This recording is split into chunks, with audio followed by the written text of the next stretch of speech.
La marche sportive marquant le lancement des 16 jours d'activisme contre les violences faites aux femmes et aux filles en République du Congo a connu une mobilisation inédite ce 23 novembre à Pointe-Noire.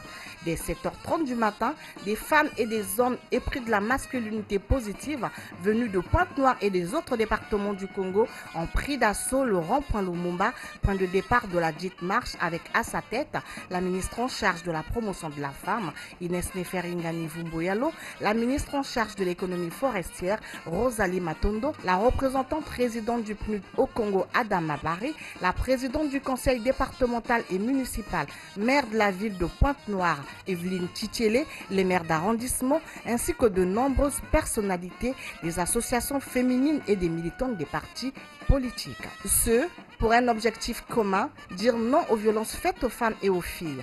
Ainsi, l'on a pu lire sur les banderoles, tout comme les panneaux, des messages tels que « Stop aux violences faites aux femmes et aux filles »,« Je suis ton mari et non ton bourreau »,« Je suis ton professeur et non ton harceleur », etc. La représentante présidente du PNUD au Congo n'a pas manqué de mots à cet effet. Nous félicitons cette marche et nous appelons tout le monde à penser que dans les 16 jours qui vont venir, ça va être des journées de sensibilisation pour se rappeler que les mots existent, que cette violence existe. Ce n'est pas des concepts, c'est réel, mais que nous pouvons tous ensemble faire en sorte que cette violence, qu'elle se transforme en force positive, en force créative, en énergie pour faire propulser les femmes, nous toutes et nos sœurs ainsi que nos filles. Merci à Madame la Ministre pour avoir organisé cette belle marche et nous sommes là avec la déferlante orange pour oranger Pointe-Noire et à partir de Pointe-Noire, oranger le reste du Congo. Cette marche dont la mobilisation est restée constante le long du parcours a connu son épilogue à la préfecture de la ville Océane où la société civile a remis un mémorandum des femmes du Congo demandant la construction des centres Mwebara à Brazzaville et à Pointe-Noire au préfet pour transmission au président de la République, champion de la masculinité positive. Nous, femmes du Congo, issus des organisations politiques, de la société civile et des divers mouvements féminins, réunis à Pointe-Noire, tenant à saluer et à féliciter le gouvernement de la République pour l'adoption de la loi Mwebara, ainsi que la loi portant lutte contre la cybercriminalité. Cependant, malgré ces avancées juridiques majeures qui ont amélioré notre condition, nous continuons à subir des violences dont nous en sommes convaincus, vous n'êtes pas pleinement informés. Aujourd'hui, nous sollicitons humblement l'inscription dans votre programme de société d'une revendication essentielle pour notre protection, la construction du centre Mwebara à Brazzaville et à Pointe-Noire. En effet, tant que ces centres n'existeront pas, nous resterons confrontés à de nombreuses difficultés.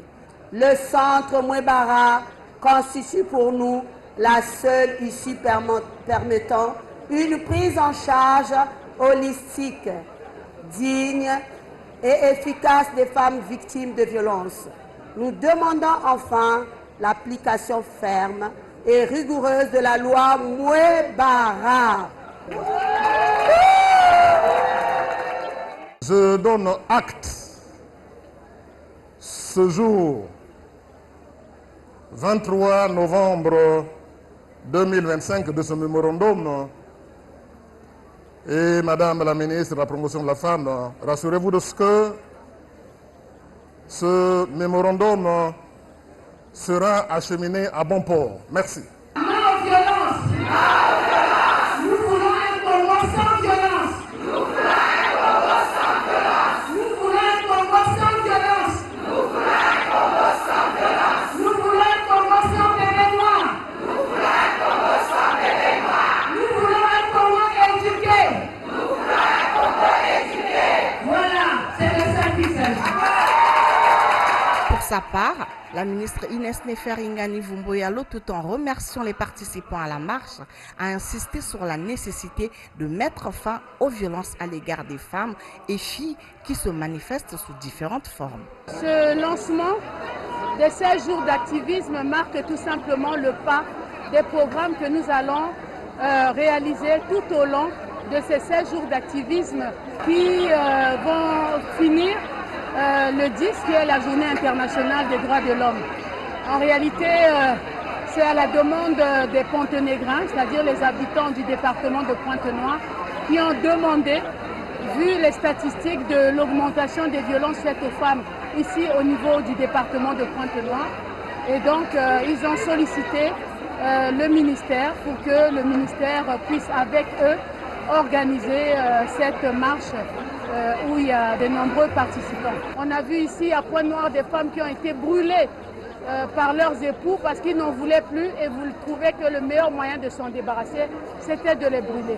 On a vu des femmes, des deux jumelles qui sont d'ailleurs à l'orphelinat de Madame Sodios, qui ont été engrossies par leur propre père. Toutes ces atrocités s'en est plus cassé et nous savons que notre président est le champion de la masculinité positive et que parfois il faut que nous lui tenons informés de tout ce qui se passe. Elle n'a pas manqué de relever les violences dont sont victimes les femmes des partis politiques qu'elle a appelées à corriger. Nous avons des violences politiques qui empêchent aux femmes, par exemple dans les partis politiques ou pour accéder aux instances de prise de décision. Nous avons des violences économiques qui, au niveau du travail, des milieux professionnels qui font des chantages aux femmes pour pouvoir toucher leur dû ou qui les empêchent de travailler. Des femmes ne sont pas dissociables de l'effort, le président l'a dit, parce qu'il a créé un ministère de la promotion de la femme, de l'intégration de la femme au développement. Et aujourd'hui, il y a le ministère de l'économie informelle qui est composé de nombreuses femmes. Donc je pense que nous pouvons faire confiance au préfet et nous savons que le chef de l'État, par rapport au mémorandum, va prendre en compte les doléances des femmes de Pointe-Noire.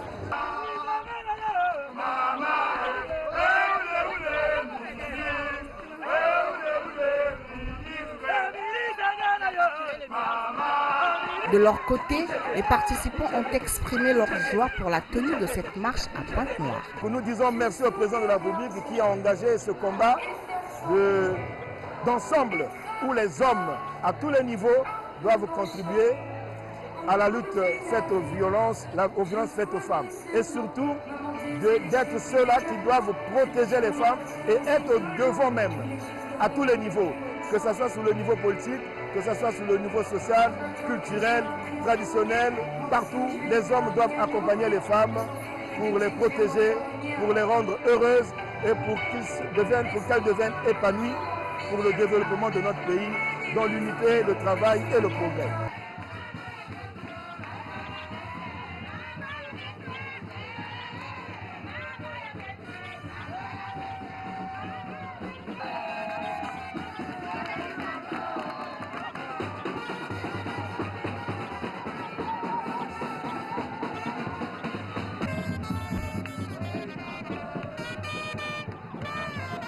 Un bain de foule a conclu cette marche qui restera assurément gravée dans les mémoires des Pontenégrais.